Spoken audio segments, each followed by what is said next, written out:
am Dr. Akanksha Sharma, MBBS MD Dermatology, and we are in our photodermatology series. So this is the part 3 of the videos, and we've discussed a lot about photodermatology and sunscreens, but today I'll be discussing about the frequently asked questions regarding sunscreens. Okay, so let us just get right into it. Okay, so sunscreens, frequently asked questions. Do I really need a sunscreen? Very frequently asked by my patients, my colleagues, my relatives. क्या हमें सच में sunscreen लगाने की ज़रूरत है? Okay. Do I need to use a sunscreen indoors? Another very commonly asked question कि मैं तो पूरा दिन घर के अंदर रहती हूँ, मैं बाहर जाती ही नहीं हूँ. मैं दिन में सोती हूँ, रात को काम करती हूँ because they're working for some company or something of that sort, which needs them to work at night. So they usually tell me that do I need a sunscreen when I'm usually indoors. Third question, will it make me fairer? Sunscreen लगाने से हम गोरे हो जाएंगे ना? Okay, फिर थोड़ा सा informed patients. What to use ma'am? Physical sunscreen use करें, केमिकल सनस्क्रीन यूज़ करें, ये तो कास्ट छोड़ता है. So that kind of a question. Finally, the more concerned ones, is it safe in children and pregnant females?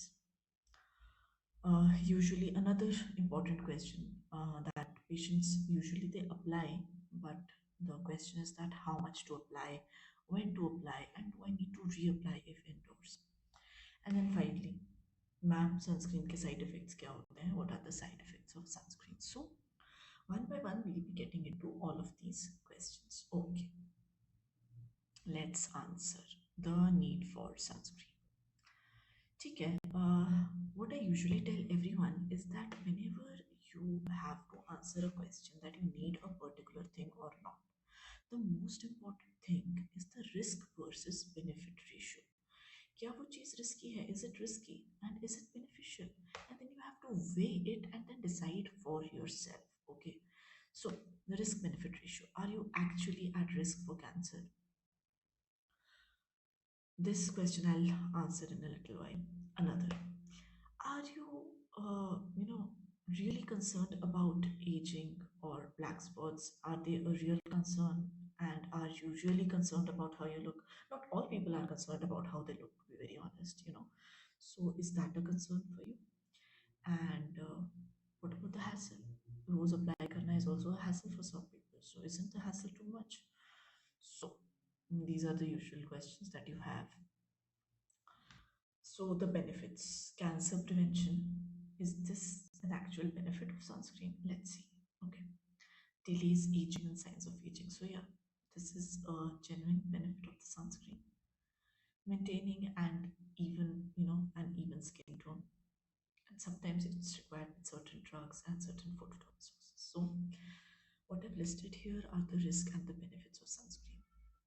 Are you actually at the risk of cancer? This is a very, very important question. And which cancer are we talking about? So, sunscreen helps to reduce the risk of all types of melanoma and non melanoma skin cancers on the skin. Okay.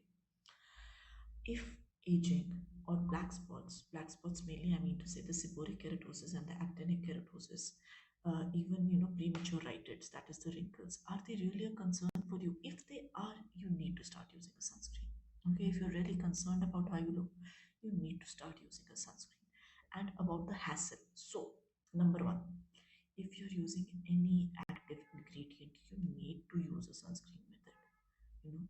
If you're applying retinol, you're applying vitamin C, it is important that you use a sunscreen with it. Fine. Now the benefits, yes, it is a proven benefit. It helps in cancer prevention, it delays aging, it delays the signs of aging, it maintains an even skin tone, and with certain drugs and in certain photodermatoses. What photodermatoses am I talking about? PMLE, chronic actinic dermatitis. These patients require a sunscreen. Okay. Now back to the first question, the realistic risk of skin cancers. So this is the Fitzpatrick scale. Okay, the Fitzpatrick scale defines the pigmentary phototype. See, the 1 and 6 1. So we see that one are the UV sensitive phenotype that burn rather than tan, very, very fair skinned individuals. And then we have the sixth phenotype, UV resistant, they tan and never burn. So some of the people ask me that if we belong to, 4, 5, and 6 on the Fitzpatrick scale, do we really need a sunscreen? So, this Fitzpatrick scale has been giving people a false sense of security. Okay. So, Thomas B. Fitzpatrick, he was a giant in dermatology. And then we have another very famous figure. This is Bob Marley. Okay, you all know him. So, he was the one who died from metastatic melanoma at the age of 36. And he definitely falls in these spectrums. So, the epidermal melanin content has nothing to do with the cancer risk. It is non-linear. So everyone is at a risk of cancer. Everyone is at a risk of developing metastatic melanomas or melanomas. So the risk of cancer ideally it should not affect types 5 and 6, but that is not true, as I've already told you. Do you need sunscreen? So it has to be a personal choice, if you want to prevent aging, if you want to prevent black spots, you want to prevent rhytids, sorry, you want to prevent your wrinkles on the middle term. So if you want to prevent your wrinkles, you need a sunscreen, okay? But it has to be a personal choice, but make sure it's an informed choice. You know about it before you discard using a sunscreen or you start using a sunscreen. Okay, fine. Sunscreens indoors, okay, very important thing that हम अंदर रहते हैं क्या हमें sunscreen की ज़रूरत है. Usually in the garb of sun protection, people feel कि जो धूप की गर्मी है वही धूप की किरणें हैं. Just don't equate that, okay? Sunscreen is required indoors, yes, because UVA and UVB it penetrates the windows. जब हमारी windows, when we are not using curtains, so the light that is coming in from the windows, not the heat of the sun, mind you, the light of the sun, okay? So that light contains UVA and UVB. So it penetrates the windows. And then the lights that we use in our houses, the phones, the tabs that we're using, or the laptops we're using, they also emit light. So that light has UVA and UVBs. So, the better term that I like to use now is not sun protection, it's photo protection. Okay. So that means that I need to protect from light. Okay. Not the warmth of the sun, but the light from the sun. Okay. Then the third question, does sunscreen make people fair? No, it does not. Nothing makes people fair, mind you. It's, I don't know what is going on right now, but nothing, mind you, makes you fair.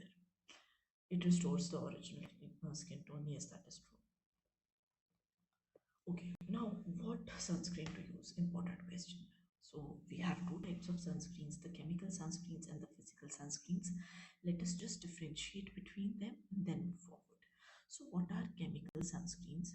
Chemical sunscreens, when applied on the face, they absorb the UVA and UVB rays and they convert the rays into heat. This is how they work. Whereas the physical sunscreens, when you apply them on the face, they bounce off UVA and UVB. So the main action that they do is the reflection of the light and the scattering of the light. Chemical sunscreens, because they have to start absorbing and converting the rays into heat, they take approximately 20 minutes to be effective. Physical sunscreens are effective immediately. Chemical sunscreens are less efficient. Physical sunscreens are more efficient. Chemical sunscreens usually have to be absorbed into the skin before they become effective. The physical sunscreens, they lie on the top of the skin and don't really get absorbed. What are the usual filters in a chemical sunscreen? Evobenzone, oxybenzone, octinoxate. And physical sunscreens usually contain zinc oxide and titanium dioxide. Now, again, we have done the basic differences between chemical and physical sunscreens. So, okay, now how to choose? Always consult a dermatologist. First thing that I'll say, okay? But If you have sensitive skin, you have rosacea, or if you have a damaged skin barrier, it is a no to chemical sunscreen. Chemical sunscreens are lightweight, cosmetically elegant, and they suit oily, acne prone skin. So now you have to decide what kind of a skin type you are, and that is not for you to decide actually. Consult a dermatologist, and the dermatologist is better suited to tell you which kind of sunscreen you should use. Now, mineral or physical sunscreens are safer in sensitive skin, like I've already told you, rosacea or damaged skin barrier in children and in pregnancy. But they are not cosmetically very elegant. They leave a white cast, they have thick texture, and they are not suitable for oily or acne prone skin. But they have a low allergen risk. So, the chances of a physical sunscreen causing allergic contact dermatitis is rare. But still, always consult a dermatologist. Fine. Safety, thoda, bigger question. I'll just wait a little for it. Application of sunscreen. How to apply a sunscreen. So let me first tell you about the concept of a fingertip unit. Fingertip unit is actually used for steroid creams. Okay. So what is a fingertip unit? It is the ointment cream that is squeezed from a 5 mm nozzle. Mind you, we're talking about ointments, we're talking about creams that is squeezed from a 5 mm nozzle, applied to fingertip from the first crease of the index finger. From the first crease of index finger to the tip.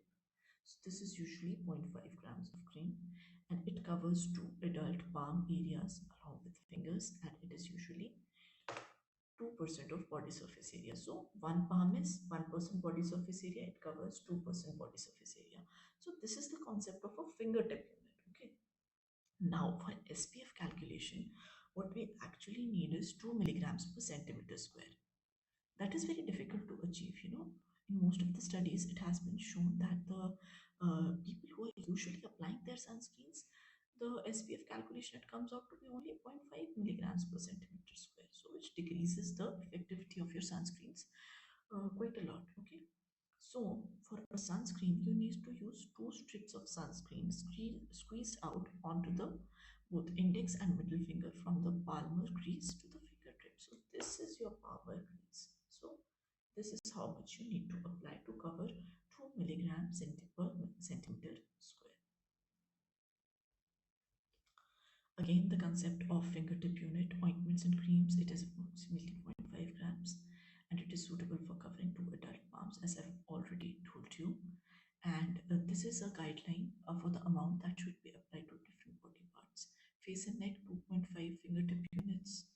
Okay, then it's different for different parts, like the front of the body and the back of the body is 7 fingertip units. Arm, 3 fingertip units. Hands, 1 fingertip unit. Legs and foot. So this is how you should apply a sunscreen, from the index finger to the palmar crease. Okay. Now the side effects. And again, this question about the safety in children and pregnancy has already been answered. So physical sunscreens are safe in children and pregnant females. Side effects. So I've divided the side effects into definite or proven side effects, probable or under research, disputed, and then we have the disputed or the refuted ones, mainly the refuted ones. So there are certain definite proven side effects of sunscreen. Let's get into those. सबसे पहले है contact dermatitis. So the first one is contact dermatitis.